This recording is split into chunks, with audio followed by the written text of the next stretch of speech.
भगवान राम की नगरी अयोध्या हजारों महापुरुषों की कर्म भूमि रही है। ये पवित्र भूमि हिंदुओं के लिए बहुत महत्वपूर्ण है। भगवान राम का जन्म यहीं हुआ था। ये राम जन्मभूमि है। इस राम जन्मभूमि पर एक भव्य मंदिर बनाया गया था जिसे तोड़ दिया गया था। आइए जानते हैं इस वीडियो में कि इस भव्य मंदिर का निर्माण किसने करवाया और कैसा था वो मंदिर। शोध के अनुसार ज्ञात है कि भगवान राम का जन्म 5114 ईस्वी से पहले हुआ था, जो कि चैत्र मास की नवमी को राम नवमी के रूप में मनाया जाता है। नंबर 1, पुरातत्व तथ्य।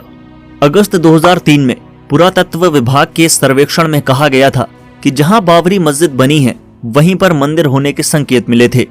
मंदिर के साक्ष्य स्तंभों पर शिलालेखों तथा जमीन के नीचे दबे अन्य अवशेषों एवं प्राप्त मिट्टी के बर्तनों से प्राप्त हुए हैं। हर मिनट की वीडियोग्राफी और स्टिल्स भारतीय पुरातत्व सर्वेक्षण द्वारा की गई इस उत्खनन में समान दूरी वाले 50 स्थानों से कई दीवारें, फर्श और स्तंभ आधारों की 2 कतारें मिली। एक शिव मंदिर भी दिखाई दिया। जीपीआरएस रिपोर्ट और सर्वे ऑफ इंडिया की रिपोर्ट अब उच्च न्यायालय के रिकॉर्ड में है। 30 सितंबर 2010 को इलाहाबाद हाईकोर्ट की लखनऊ बेंच ने विवादित ढांचे को लेकर ऐतिहासिक फैसला सुनाया। जस्टिस धर्मवीर शर्मा, जस्टिस सुधीर अग्रवाल और जस्टिस एसयू खान ने एक मत से माना कि जिस स्थान पर रामलला विराजते हैं वही श्री राम की जन्मभूमि है। नंबर 2, कैसा था अयोध्या। अयोध्या पहले कौशल जिले की राजधानी थी। वाल्मीकि रामायण के बालकांड में उल्लेख है कि अयोध्या 12 योजन लंबी और 3 योजन चौड़ी थी। वाल्मीकि की रामायण में अयोध्यापुरी का विस्तार से वर्णन किया गया है। रामायण में अयोध्या नगरी के सरयू तट पर स्थित होने तथा उस नगरी के भव्य एवं समृद्ध होने का उल्लेख मिलता है, जहां चौड़ी सड़कें और भव्य महल थे। चौराहे पर बाग और आम के बाग थे, साथ ही बड़े बड़े खंभे भी थे। सबका घर महल जैसा था। ये महापुरी 12 योजन यानी कि 96 मील चौड़ी थी। शहर में सुंदर लंबी और चौड़ी सड़कें थीं। महाराज दशरथ ने उस पुरी को इंद्र की अमरावती के समान सजाया था। नंबर 3, क्या थी जन्मभूमि की स्थिति। कहा जाता है कि भगवान श्री राम की जल समाधि लेने के बाद अयोध्या कुछ समय के लिए वीरान हो गई थी, लेकिन उनकी जन्मभूमि पर बना महल वैसा का वैसा ही रहा। भगवान श्री राम के पुत्र कुश ने एक बार फिर राजधानी अयोध्या का पुनर्निर्माण किया। इस निर्माण के बाद अंतिम राजा महाराजा बृहद्दल तक सूर्यवंश की अगली 44 पीढ़ियों तक इसका विस्तार चरम पर रहा। महाभारत युद्ध में अभिमन्यु के हाथों कौशल राज बृहद्दल की मृत्यु हुई। महाभारत के युद्ध के बाद अयोध्या वीरान हो गई, लेकिन श्री राम जन्मभूमि का अस्तित्व अभी भी बाकी है। नंबर 4, किसने बनवाया था भव्य मंदिर। दोस्तों, इसके बाद उल्लेख मिलता है कि ईसा से लगभग 100 वर्ष पूर्व उज्जैन के चक्रवर्ती सम्राट विक्रमादित्य एक दिन शिकार खेलते खेलते अयोध्या पहुंचे। विक्रमादित्य को इस भूमि में कुछ चमत्कार दिखाई देने लगे। फिर उन्होंने खोजना शुरू किया और आसपास के योगियों और संतों की कृपा से उन्हें पता चला कि ये श्री राम की अवध भूमि है।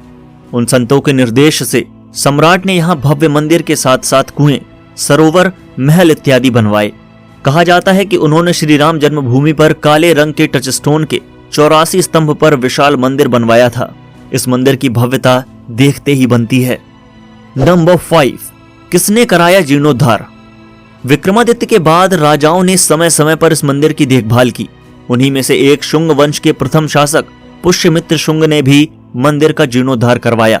अयोध्या से पुष्यमित्र का एक अभिलेख प्राप्त हुआ है जिसमें उसे सेनापति कहा गया है तथा उसके द्वारा 2 अश्वमेघ यज्ञ करने का वर्णन है। अनेक शिलालेखों से ज्ञात होता है कि गुप्त वंश चंद्रगुप्त द्वितीय के समान और उसके बाद लंबे समय तक अयोध्या गुप्त साम्राज्य की राजधानी थी। गुप्त महाकवि कालिदास ने रघुवंश में कई बार अयोध्या का उल्लेख किया है। नंबर 6, किसने गवाही दी कि भव्य मंदिर था। दोस्तों, इसके बाद कहा जाता है कि चीनी भिक्षु फायान ने यहाँ देखा कि कई बौद्ध मठों के अभिलेख रखे गए हैं। यहाँ 7वीं शताब्दी में चीनी यात्री हेनसोंग आया था। उनके अनुसार यहाँ पर 20 बौद्ध मंदिर थे और 3000 भिक्षु रहते थे। साथ ही यहाँ हिंदुओं का एक प्रमुख और भव्य मंदिर भी था, जहाँ रोजाना हजारों लोग दर्शन करने के लिए आते हैं, जिसे राम मंदिर कहा जाता था। नंबर 7, अयोध्या राम मंदिर का निर्माण। दोस्तों, अयोध्या में राम मंदिर परिसर में तीर्थ सुविधा केंद्र और अन्य इकाइयों का निर्माण कार्य शुरू हो गया है और रामलला के दर्शन दिसंबर 2023 में शुरू होने की उम्मीद है। मंदिर निर्माण समिति के एक वरिष्ठ अधिकारी ने ये जानकारी दी। निर्माण समिति के अध्यक्ष नृपेंद्र मिश्र के कार्यालय की ओर से मंगलवार को जारी बयान में कहा गया है मंदिर का निर्माण कार्य योजना के मुताबिक चल रहा है और दिसंबर 2023 से श्रद्धालुओं को भगवान श्री राम के दर्शन का अवसर मिलेगा। बताया जाता है कि दिसंबर 2023 में श्रद्धालुओं द्वारा श्री राम लला के दर्शन को दृष्टिगत रखते हुए परिसर में तीर्थ सुविधा केंद्र, अन्य इकाइयों एवं मूलभूत सेवाओं के लिए निर्माण कार्य शुरू कर दिया गया है।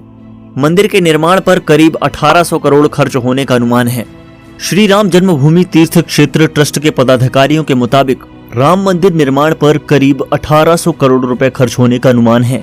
ट्रस्ट के महासचिव चंपत राय ने रविवार को अयोध्या में कहा कि सभी संबंधितों और उनके सुझावों के साथ बैठक में ट्रस्ट के नियमों और उपनियमों को अंतिम रूप दिया गया।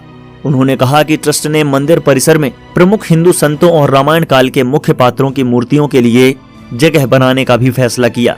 राय ने कहा कि मंदिर का निर्माण दिसंबर 2023 तक पूरा होने की उम्मीद है और जनवरी 2024 में मकर संक्रांति त्योहार तक गर्भगृह में भगवान राम की मूर्ति स्थापित होने की उम्मीद है।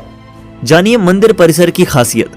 निर्माण समिति के अध्यक्ष के कार्यालय द्वारा जारी एक बयान के अनुसार मंदिर के ढांचे की 3 मंजिलों और भूतल पर 5 मंडपों का निर्माण कार्य जोरों पर चल रहा है। ये ढांचा 6.5 मीटर ऊंचे चबूतरे पर बनाया जा रहा है। इंजीनियरों की टीम ने प्लेटफॉर्म के लिए ग्रेनाइट पत्थर का चयन कर लिया है। बयान के मुताबिक प्लेटफॉर्म का निर्माण फरवरी 2022 में शुरू हुआ था और अब पूरा हो चुका है। क्षेत्रफल लगभग 3500 वर्ग मीटर है, जो एक ठोस चट्टान की तरह काम करेगा। परीक्षणित गुणवत्ता वाले ग्रेनाइट पत्थर कर्नाटक और आंध्र प्रदेश की खदानों से प्राप्त किए जाते हैं। अधिकारियों ने कहा कि पत्थर के वजन और बड़े आकार को देखते हुए उन्हें सड़क मार्ग से लाना मुश्किल था, इसलिए ग्रेनाइट पत्थर के परिवहन के लिए इंडियन कंटेनर कॉरपोरेशन और भारतीय रेलवे का सहयोग लिया गया। पत्थरों के परिवहन के लिए एक ग्रीन कॉरिडोर बनाया गया था, जिससे चबूतरे के निर्माण का समय 2 महीने कम हो गया। दोस्तों, आपको ये वीडियो कैसी लगी नीचे कमेंट बॉक्स में जरूर बताएं।